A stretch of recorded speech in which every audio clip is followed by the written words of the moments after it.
Պետրոսյան, մինչ մենք տեսնում ենք, որ Միացյալ Նահանգները սպառնում է Իրանին եւ Իրանը նաեւ հակադարձ պատասխանում էր, այսօր տեղի ունեցավ վաղ առավոտյան նաեւ Միացյալ Նահանգների հարձակումը Վենեսուելայի վրա եւ դրան զուգահեռ նաեւ մենք տեսնում ենք Իրանում ներքաղաքական իրավիճակի լարվածությունը։ Միմյանց հետ փոխկապակցվածություն կա այս ամենում։ Բնականաբար տարբեր հիմնախնդիրներ են, բայց այստեղ մեկ ընդհանուր գիծ կա, որը բնորոշ է ներկա աշխարհաքաղաքական իրողություններին, այսինքն այն, որ իրավունքը մեծ հաշվով միջազգային իրավունքը չի գործում։ Եվ ցանկացած պետություն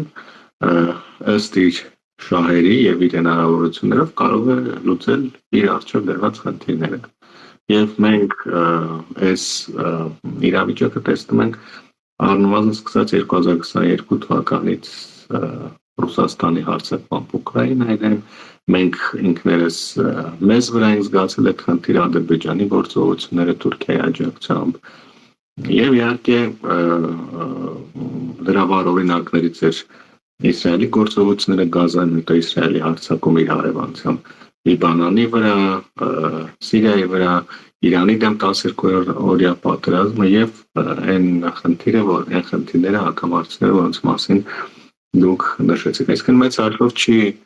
աշխատում միջազգային իրավունքը եւ այն երկրները, որոնք ունեն ինչ-որ խնդիրներ լուծելու, օգտվելով եւ նաեւ հնարավորություններ դրանք լուծելու, օգտվում են ստեղծված այդ իրավիճակից եւ ըստ իրենց շահերի տանում են առաջ իրենց օրակարգերը։ Փաստացի Վենեսուելայում ըստ էության տեղի ունեցավ արտաքին միջամտությամբ գործողություն, երբ երկրի փաստացի ղեկավարը հեռացվեց իշխանությունից, ընդ որում ձերբակալվեց ուրեմն այլ երկրի հատուկ նշանակության ուժերի կողմից եւ փաստացի այդ երկիրը գլխատվեց։ Իրանի պարագայում մի փոքր այլ է, Իրանի պարագայում ներքին իրավիճակից, սոցիալ-տնտեսական իրավիճակից ծագած խնդիրներ են, որոնք այս երկրում մեկ անգամ չէ որ տեղ են ունենում, տարիներ շարունակ տարբեր առիթներով պայմանավորված, պատճառներով պայմանավորված այս ուրեմն նմանատիպ գործողությունները ուրեմն արձանագրվում են եւ իհարկե իշխանություններն էլ մեծ փորձ ունեն կանխելու նման զարգացումները, բայց այստեղ բովանդական շատ մեկ կարևոր առանձնահատկություն կա, այդ տարբերություն նախորդացումների, իդեպ ուզում նշեցնել, որ վերջին հզոր ուրեմն ներքաղաքական ողջի գործողությունները տեղի ունեցել ոչ թե սոցիալ-տնտեսական ուրեմն խնդիրներով պայմանավորված, այլ ուրեմն կանանց իրավունքներով պայմանավորված, երբ քրդուհի ակտիվիստ է ձերբակալվել, եթե չեմ սխալվում 2 տարի առաջ, 2023 թվականին, եւ նա սպանվել էր ոստիկանության բաժանմունքում։ Այս գործողությունները արձանագրվում են սոցիալ-տնտեսական պատճառներով, որը շատ կարևոր բնորոշիչ հատկանիշ է եւ եւս մեկ կարևոր բովանդակային տարբերություն դա այն է, որ այս գործողությունները տեղ են ունենում Իրան-Իսրայել պատերազմից հետո, երբ որ Իրանի մեծ հաշվով պատերազմն ավարտվեց Իրանի համար ոչ այնքան բարենպաստ արդյունքներով եւ ինչու ավարտվեց պատերազմն այդ պահին, որտեղ հաջորդ փուլ չտեղափոխվեց զուտ այն պատճառով, որ երկրի հասարակությունը բավականաչափ կուռ էր եւ կանգնած էր իշխանությունների կողքին։ Այսինքն, եթե այսպես ասեմ,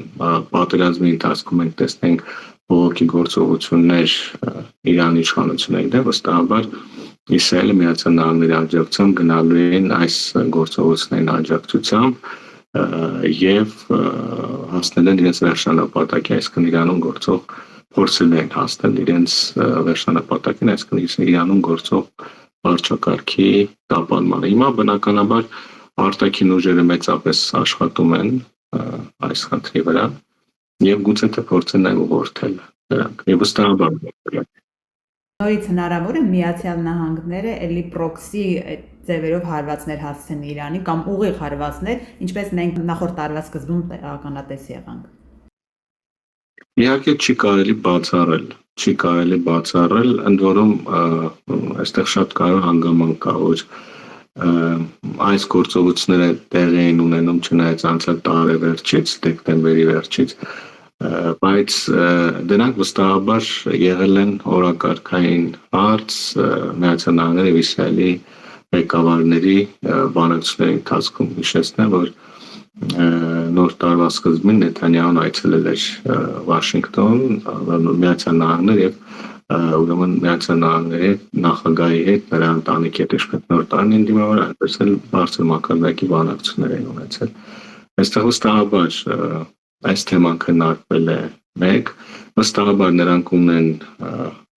սցենարներ այս զարգացումների հետ կապված եւ վստահաբար դրանք ուղղորդվել են նաեւ դրսից։ Ինչ վերաբերում է արտաքին աջակցությունը, տեսեք, թիրախային գործողություններ չեն բացառվում, բայց մի կարևոր տարբերություն կա ուրեմն Վենեսուելայի եւ Իրանի միջեւ։ Դա Վենեսուելայում բավականաչափ ազդեցիկ ընդդիմության առկայությունն է, այսինքն իշխանափոխության պարագայում արտաքին աջակցությամբ իշխանության փոխանցման գործոնը, որը ունի որոշակի աջակցություն հասարակության կողմից եւ նույն Միացյալ Նահանգների աջակցությամբ այդ իշխանությունը գուցե թե կարողանա արագ երկրում կարգուկանոն ապահովել եւ արագ այդ իշխանության անցումը ապահովել, ինչը Իրանի պարագայում գրեթե անհնարին է, որտեղ Իրանի ներսում մեծ հաշվով անդիմադիր համակարգից դուրս այսպես կայացած համակարգ չկա, որին հնարավոր կլինի փոխանցել եւ հաշվի առնելով բնականաբար թե Իրանի աշխարհագրական դիրքը եւ Իրանի բնակչության կառուցվածքը, հասարակության կառուցվածքը, թե էթնիկ, թե ազգային, թե կրոնական առումով Իրանում շատ մեծ է քաոսային իրավիճակի հավանականությունը, եթե այդտեղ չլինի ուրեմն որոշակի վերահսկողություն, իսկ այդ վերահսկողությունը իմ գնահատմամբ այս բանը չկա եւ սա է պատճառը, որ կարծում գուցե թե այն միջամտությունը, որը կլինի եւ հնարավոր է կամ հնարավոր է լինի Իրանի դեպքում, դա լինի սահմանափակ առումով վարչակարգի դիրքերն լավ էլի թույլատնելու եւ հատկապես արտաքին ուղղվածությամբ նրան բավականաչափ մեծ զիջումների ուղղելու առումով։ ՄԱԿ-ում Իրանի մշտական ներկայացուցիչը նամակ է ուղարկել կառույցի գլխավոր քարտուղարին եւ անվտանգության խորհրդի նախագահին, որպեսզի արտաքին աշխարհի կողմից հրահրված բողոքի ցույցերի Միացյալ Նահանգների սպառնալիքների պատճառով սա նշանակում է, որ նրանց մոտ վտանգ կա, որ ներքին քաոսը եւ արտաքին միջամտությունը հնարավոր է ինչ որ խնդիրներ ստեղծեն։ Տեսեք, կարծում եմ Իրանի մտահոգությունը բավականաչափ մեծ է, ելի եմ ասում, հատկապես այսօր Վենեսուելան տեղ ունեցածից հետո։ Առհասարակ ասեմ, վերջին ամիսներին հատկապես Իրան-Իսրայել պատերազմից հետո Միացյալ Նահանգների վարքագիծը գնահատելով իրանական կողմից մենք տեսնենք բավականաչափ զգուշավոր հայտարարություններ, անգամ եթե հարցը թեման վերաբերում էր ուրեմն ամենասուր խնդրին Իրանի հետ կապված, դա միջուկային ուրեմն ներուժի խնդրին, հա, Իրանը բավականաչափ զուսպ է, նշում է, որ այս պահին միջուկային ուրեմն այդ ուղղության վրա մեծ ջանքեր չեն կենտրոնացում եւ այլն, եւ բացի այդ էլ երկրում այլ ոչ պակաս կարևոր խնդիրներ կային։ Այսինքն շատ լավ հասկանալով գնահատելով, որ իրավիճակը մեծ հաշվով միջազգային իրավիճակը անկառավարել է եւ բնականաբար նաեւ Միացյալ Նահանգների վարքագիծը եւս անկառավարելի է, իրանական կողմը բավականաչափ մեծ զգուշավորություններ դրսևորում եւ ընդ որում նշեմ, որ հաշվի առնելով նաեւ իշխանությունների ռետորաբանությունը բազմաթիվ այլ խնդիրների, որտեղ սրանց առաջ օրինակ եղել է սոցիալ-տնտեսական խնդիրների զուգահեռ ջրի խնդիր խոշոր քաղաքներում, էլեկտրաէներգիայի խնդիրը մշտապես առկա, իսկ բազմաթիվ կենցաղային խնդիրներ կան, որոնք դժգոհություններ են առաջացրել երկրում, բայց երկրի իշխանությունների վարքագիծը եղել է բավականաչափ մեղմ, շատ լավ հասկանալով գնահատելով, որ հակառակ դեպքում, այսինքն կտրուկ գործողությունների դեպքում իրենք կարող են բախվել այն խնդիրների, որին բախվում են այսօր, այսինքն ժողովրդական զանգվածային բողոքի գործողություններ, որոնք վստահաբար ուղղորդվել են նաև դրսից արտաքին դերակատարների կողմից, հատկապես Իսրայելից, որի արդեն պատերազմից հետո, հունիսյան պատերազմից հետո գործողությունների պլանը արդեն Իրանի հետ կապված միանշանակ էր, որ հենց ներքին զարգացումների վրա ազդելու ուղղությամբ է լինելու։ Հիմա այս պարագայում բավականաչափ մեծ է մտավախությունը Իրանից, դա ակնհայտ կերպով երևում է։ Նրանք շատ լավ հասկանում են, որ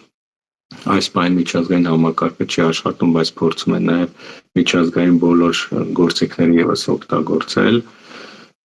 դիմագրավելու կամ կանխելու հնարավոր արտաքին միջամտությունները, նույն այդ ձեր նշած օրինակը ՄԱԿ-ում Իրանի ներկայացում, բոլորը շատ լավ հասկանում են, որ այս կառույցն այս պայն ի վիճակի չէ որևէ լուրջ հակամարտություն կանխելու։ Ընդ որում հետաքրքիր օրեր առաջ անգամ Դոնալդ Թրամփն է նշել, որ այս պայն Միացյալ Նահանգներն է MAIC-ի դերակատարում իրականացնում, եւ Դոնալդ Թրամփի հայտնի գրառումը առայն, որ եթե Իրանում բռնություն կիրառվի Միացյալ Նահանգները գալի աջակցություն ցուցարարներին, ես մոտավորապես եմ մեջ բերում։ Սա նույն այսպես MAIC-ի գործառույթների տրամաբանության մեջ է, այսինքն Միացյալ Նահանգների վարչակազմը այս պայն իրեն նաև լիազորել է նման ուրեմն գործառույթները, որևէ երկրում որտեղ խախտում են մարդու իրավունքները միջամտություն ցուցաբերել։ Հիմա ես չեմ կարող ասել, ես նշեցի, որտեղ կա որոշակի տարբերություններ եւ էական հարցեր Իրանի ներսում, որտեղ Իրանում լուրջ միջամտությունը, որը կտանի վարչակարգի փոփոխության, դա դրա հետևանքը ամենականխատեսելի հետևանքը քաոսն է, իսկ այդ քաոսին կարծում անգամ Միացյալ Նահանգները այս պահին պատրաստ չէ, բայց սահմանափակ ներգրավության հնարավորությունը իհարկե չի կարելի բացառել։ Եվ մյուս կարևոր սցենարը չի բացառում Իսրայելի առանձին գործողությունների, այսինքն Իսրայելի կողմից նախաձեռնված ինչ-որ գործողություն, որը փաստի առաջ կանգնեցնի Միացյալ Նահանգներին եւ բնականաբար ուրեմն կդրդի նրան աջակցության ուրեմն այդ գործողության մասով, որը էլի միանշանակ կերպով հղի է բավականաչափ լուրջ հետևանքներով Իրանի համար։ Տարին քանի որ շատ ակտիվ սկսեց այսպես աշխարհակահաղական առումով, ինչ է կարծում, այս կոնֆլիկտները այս տարվա ընթացքում ավելի բուռն են լինելու, պատերազմը ռուս-ուկրաինական ինչ ընթացք է, այսինքն մեծ հաշվով ինչ կանխատեսում ունեք աշխարհակահաղական առումով եւ մեր տարածաշրջանի Իրանի հետ կապված։ Հնարավոր ինչ զարգացումներ կարող են սպասվել։ Տեսեք, ես երբ որ անցյալ տարի ամփոփում եի եւ կանխատեսում եի 2025 եւ կանխատեսում հնարավոր զարգացումներ 2026-ի համար, առնվազն մեր հարևանությամբ ամենակարևոր խնդիրները դա Իսրայել-Իրան նոր պատերազմն է եւ դա ցավոք սրտի դրա հնարավորությունը շատ ավելի է մեծանում, երբ ես կանխատեսում եի դա Իսրայելում խորհրդանական ընտրություններից հետո, բայց իրավիճակն այնպեսին է, որ այդ պատերազմի հնարավորությունը ավելի մեծ է այս պահին կամ Իսրայելի կողմից նոր միջամտության։ Միացյալ Նահանգների գործողությունները, Իրանի դեմ տեղի ունեցող զարգացումները բնականաբար ավելի են հեռացնում Ուկրաինա, Ռուսաստան-Ուկրաինա հակամարտության կարգավորման հնարավորություն, ընդորում երկու առումով։ Մեկը ավելի ուրեմն անզիջում են դարձնում Ռուսաստանին, ինչու օրինակ Միացյալ Նահանգները կարող է հատուկ գործողություն իրականացնել ձեռնարկել ինչ-որ երկրի ղեկավարի, իսկ Ռուսաստանը, որը եւս ձգտում է գլոբալ դերակատարման, չի կարող օրինակ իր տարածքային պահանջները շարունակել եւ դնել որպես հակամարտության կամ հրադադարի հաստատման հիմնական պայման։ Այսինքն սա այս գործողությունները ավելի ուրեմն Ռուսաստանին դարձնել են անզիջում։ Եվ մյուսը բնականաբար էլի կոշտացնել են Ռուսաստանի դիրքորոշումը հաշվառելով Իրանի դեմ հնարավոր գործողությունը։ Իրանը այնուամենայնիվ համարում է Ռուսաստանի կարևոր գործընկերներից մեկը, այս պահին բավականաչափ մոտ շահեր ունեն, չնայած որ առանձին հարցերում անգամ մրցակցություն է նկատում, օրինակ հարավային Կովկասում Իրանի եւ Ռուսաստանի միջև այդ մրցակցությունն ակնհայտ է, բայց ընդհանուր արևմուտքի դեմ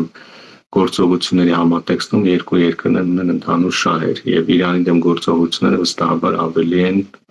ուրեմն ավելի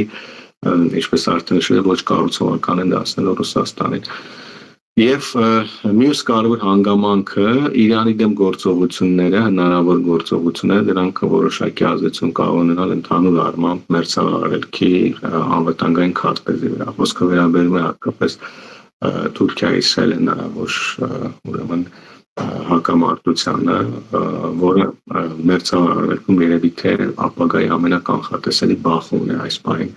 փորձագիտական միջավայրը։ Այնպես որ այս պահին եղած իրողությունների համատեքստում 2026 թվականը գլոբալ առումով եւ նաեւ մեծ մերձարարելքի տեսանկյունից ինքը ավելի է մեծացնում ուրեմն անորոշության գործոնը, անորոշության հանգամանքը եւ բնականաբար այստեղ եթե եւ որևէ կերպ այս զարգացումները դրական ազդեցություն չեն կարողանալու ունենալ, չեն էլ ունենալու, եթե իհարկե process-ները ընթանան հնարավոր վատթարագույն սցենարով, ուրեմն մեր տարածաշրջանը Հարավային Կովկասի վրա, որտեղ օրինակ Իրանի դեմ մեծ պատերազմը չի կարող շրջանցել մեր տարածաշրջանը։ Եվ հետեւաբար այստեղ խաղաղության այն գործընթացը, որ կա Հայաստանի եւ Ադրբեջանի միջև, սա էլ կարող է դուրժել, որովհետեւ տարածաշրջանային հակամարտության դեպքում բնականաբար փոխվել են այն բոլոր ուրեմն բանաձևերը, որոնք օրինակ առնվազն անցյալ տարվա կեսերից մեր տարածաշրջանում ձևավորվել են եւ հետո պետք է հաշվի առնել ադրբեջանական կողմի դիրքորոշում, ամբիցիաները տարածաշրջանում եւ դրանից դուրս տարբեր դերակատարումներ ստանձնելու եւ այս բոլորը բնականաբար ցավոք սրտի կարող են ազդեցություն ունենալ մեր տարածաշրջանները, բայց այս պահին գոնե ինչպես արդեն նշեցին կա որոշակի զսպող հանգամանքներ, որոնք մեծ պատերազմի հնարավորությունը այս պահին գոնե թե կարող են զսպել, բայց գոնե իրավիճակը գնահատելու եւ հետագա ուրեմն տարբեր սցենարների պատրաստելու համար պետք է հաշվի առնել նաեւ զարգացումների անգամ ամենածայրահեղական եւ անկանխատեսելի սցենարների հավանականությունը։